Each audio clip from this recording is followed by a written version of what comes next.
हाजिर सामने किराम मेरे दीनी भाई और अजीज साथियों, बस चंद मिनट के लिए मैं आपके सामने आया हूँ और चंद सवाल लेकर के मैं आपके सामने आया हूँ। मैं कोई बयान करने के लिए यहाँ नहीं आया। सबसे पहले ये है कि हर इंसान अपने अंदर ये जायजा ले, क्या हम अल्लाह के यहाँ मुंह दिखाने के काबिल है? जो अल्लाह हमसे चाहता है अल्लाह के मुताबिक क्या हम जिंदगी गुजार रहे हैं? उसके लिए हमें किस चीज की जरूरत है? उसके लिए हमें एजुकेशन की जरूरत है, तालीम की जरूरत है। अब हमारे यहाँ दो हिस्सों में तकसीम कर दिया तालीम को। हम कहते हैं कि एक दुनियावी तालीम और एक असली तालीम। अगर हम तालीम की बात करें तो एक दुनियावी तालीम है और एक दीनी तालीम है। लेकिन हम अल्लाह के रसूल सल्लल्लाहु अलैहि वसल्लम से मालूम करें कि अल्लाह के रसूल सल्लल्लाहु अलैहि वसल्लम के यहाँ तालीम की क्या तकसीम है। अल्लाह के रसूल सल्लल्लाहु अलैहि वसल्लम जब भी दुआ करते थे तो कहते थे अल्लाहुम्मा इन्नी असअलुका इल्मन नाफिया, ऐ अल्लाह हमें वो इल्म अता फरमा जो फायदेमंद हो। ऐ अल्लाह हमें वो इल्म अता फरमा जो लोगों के लिए फायदा दे। जब भी अल्लाह के रसूल सल्लल्लाहु अलैहि वसल्लम पनाह मांगे अल्लाहुम्मा इन्नी अऊज़ु बिका मिन इल्मिन ला यनफा, ऐ अल्लाह हमें वो इल्म अता फरमा जो इंसानियत के काम ना आता। अब मैं आपसे पूछना चाहता हूँ कि आप अपने बच्चों को वकील बनाना चाहते हैं? अब मैं आपसे पूछना चाहता हूँ, आप अपने बच्चों को वकील बनाना चाहते हैं या सिफारसी बनाना चाहते हैं? एक है सिफारसी, एक है वकील। वकील हर किसी को काम नहीं आता। अगर आप अपने बच्चों को स्कूल में देते हैं, स्कूल वाला क्या बना करके देता है? स्कूल वाला आपके बच्चों को वकील बना करके देगा। स्कूल वाला क्या बना करके देगा? इंजीनियर बना करके देगा। स्कूल वाला क्या बना करके देगा? डॉक्टर बना करके देगा। लेकिन मुसलमानों, मैं आपसे पूछना चाहता हूँ कि आप अपने बच्चों को सिफारसी बनाना चाहते हैं या डॉक्टर बनाना चाहते हैं? एक है सिफारसी, एक है डॉक्टर, एक है इंजीनियर, एक है वकील। वकील हर किसी को काम नहीं आता। जिसके ऊपर एफआईआर दर्ज हो उसके लिए वकील काम आता है। जो बीमार हो उसके लिए डॉक्टर काम आता है। जो घर बनाए उसके लिए इंजीनियर काम आता है। लेकिन आपको मालूम है सिफारसी किसके लिए काम आता है? आप अगर मदरसे वाले को अपने बच्चों को दीजिए, मदरसे वालों के हवाले अपने बच्चों को कीजिए, मदरसे वाले आपके बच्चों को सिफारसी बना करके देते। ये सिफारसी क्या करते हैं? एक मिसाल से मैं आपको समझाता हूँ। मसलन आपने अपने बच्चों को स्कूल में दाखिला दिया, स्कूल वाले अपने बच्चों को सौंप दिया।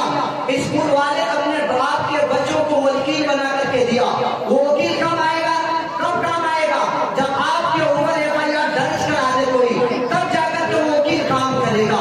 लेकिन मैं आपको बताता हूँ, आपका बच्चा जेल में बंद है, आपका बच्चा जेल में बंद है, जेलर बैठा हुआ है, निगरानी कर रहा है। एक बेग रात में ये खबर देता है वो जेलर कि आपके बच्चे का इंतकाल हो गया। अब मैं आपसे पूछना चाहता हूँ, इंतकाल के बाद चूड़ी उसने खबर दी कि आपके बच्चे का इंतकाल हो गया है, क्या करेंगे? वकील के पास जाएंगे कि कहाँ जाएंगे? आप बताएं आप। मैं आपसे सवाल कर रहा हूँ कि आपका बच्चा इंतकाल कर गया है, जेल में है, अब आप क्या करेंगे? आप वकील के पास नहीं जाएंगे, आप वकील के चैम्बर में नहीं जाएंगे, फौरन मदरसे में आएंगे, फौरन किसी इमाम के पास जाएंगे कि मेरे बच्चे का इंतकाल हो गया है, मेरे बच्चे के गुस्ल का इंतजाम कीजिए, मेरे बच्चे के जनाजे का इंतजाम कीजिए। तो याद रखिए, जहां से वकील की बकवास खत्म होती है वहां से मेरे बच्चे मदरसे के छोटे से छोटे बच्चे के काम शुरू हो जाते हैं। आपने कभी देखा है किसी यूनिवर्सिटी में, किसी कॉलेज में कि किसी ने डेट दिया हो, किसी ने दावत दी हो? आपके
इसलिए सबसे बुनियादी चीज ये है कि आप अपने बच्चों को दीन सिखाइए, दीन के साथ दुनिया पढ़ाइए। मैं ये कहता हूं, मैं मुखालिफ नहीं हूं दीन के दुनिया के खिलाफ। ये नहीं कि हम तो स्कूल पढ़ा रहे अपने बच्चों को और सुबह में भेज देते चंद घंटों के लिए, चंद मिनट के लिए जाकर के कुछ कुरान सीखने। नहीं, सबसे पहले आप अपने बच्चों को अकीदा पढ़ाइए।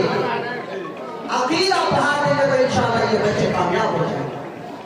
बस दुआ करें कि गैर के सामने, गैर के हवाले करने से पहले अपने बच्चों को दीन पढ़ा करके इतने मजबूत कर दे कि हमारा बच्चा गैर के सामने भी जाए तो सीना तान करके कहे कि मैं मुसलमान हूं और मैं इससे इल्म की भीख नहीं मांग सकता।